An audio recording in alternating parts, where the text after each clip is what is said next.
Hi everyone, let me introduce myself. I'm Indri Astuti as your tutor for this learning video. I hope what I convey can be understood even though the pronunciation is still not good. Well, in this lesson, I want to discuss material about modal verbs. I'm very sure you are very familiar with verbs or verbs in general, such as eat, watch, sleep, and so on.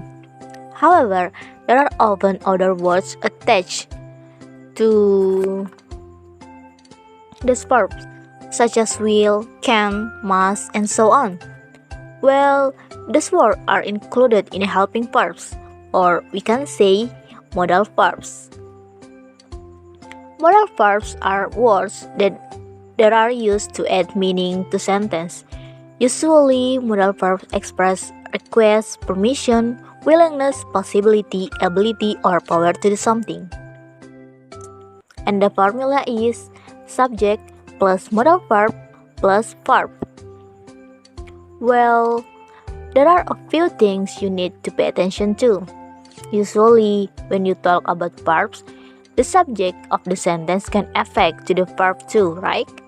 For example, if in the simple present tense you use the subject he, she, or it, you usually add the ending s or s at the end of the verb.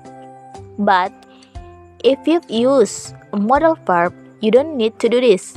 So don't say I will eat nasi padang or I will eat nasi padang. Okay? An example of modal verbs for the first one is can, could, and be able to. Can, could, and be able to are three different modal verbs, but they have the same meaning, namely can. All three can be used to express possibility and ability, whereas can and could can be used for requests, commands, and permission. For example, I can play basketball. It is abilities. They can help you pick up the groceries. Possibility. She could speak Korean. It is possibility. You will be able to ride a bike soon. It is future possibility. Can you shout the door? Orders. Could you show me the way to the station, please? It is polite request. Can I turn down the volume? It's too loud. It is permission. And the second example is should, shall, and ought to. Should, shall, and ought to indicate a necessity. First of all, let's start with should. Should is used to express an obligation, need, expectation, or duty. For example, you should go home late. You should finish your homework before the weekend. You should work harder. As for shall, it is used to show willingness, intention, suggestion, and insistence. But this word is rarely used because it's very formal. Maybe if you like to read poetry or other literary works, you can find shall. But if you do it in daily conversation, it's definitely rare. For example, shall we dance? I shall go home now. You shall not pass. And the next we have ought to, which express obligation, need, possibility, or duty. This ought to give more emphasis like you must and quite old-fashioned. Quite rarely used just like shall. For example, you ought to study harder. He ought to quit smoking.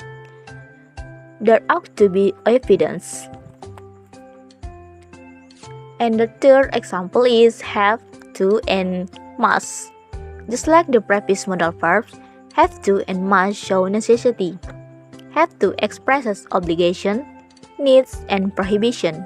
But the obligation here is that there is usually influence from the other parties. So, because of this other party, someone had to do something.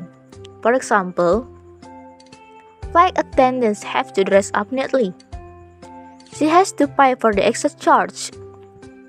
I will have to work overtime. Wait a minute, How come the second example use has? Because the subject is she. Actually, have to is not a purely modal verb, but because it gives additional meaning to the sentence, it is included in the modal verb list. But you still have to pay attention to the subject, when to use have and when to use has.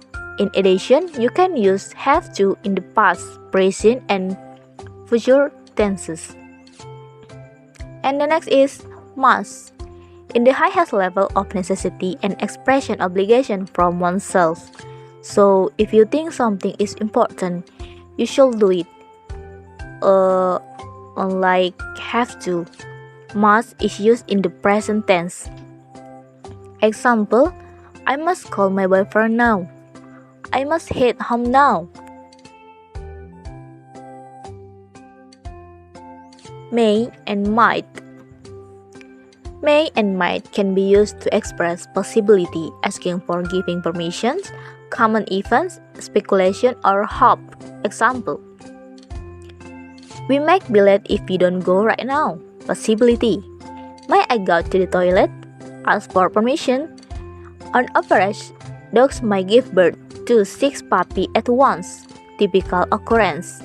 She might have been busy. Speculation, may you live a happy life. Wishes.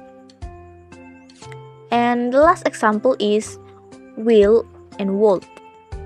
Will and would, which mean will or could, can be used to express plan or intention, future or past prediction. Wishes, promises, offers, requests, or are used in the conditional sentence. Example, we will go to the Maldives this summer. Plan or intention. The train will arrive late this afternoon. It is future prediction. I thought the train would be late today. It is past prediction.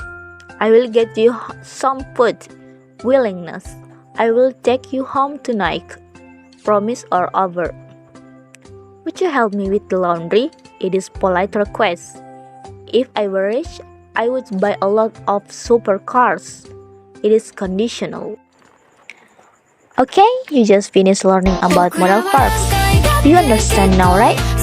If you have a question, please fill in the comment section and we will learn together. Learn more about this natural through this Zen learning video. Thank you very much and goodbye.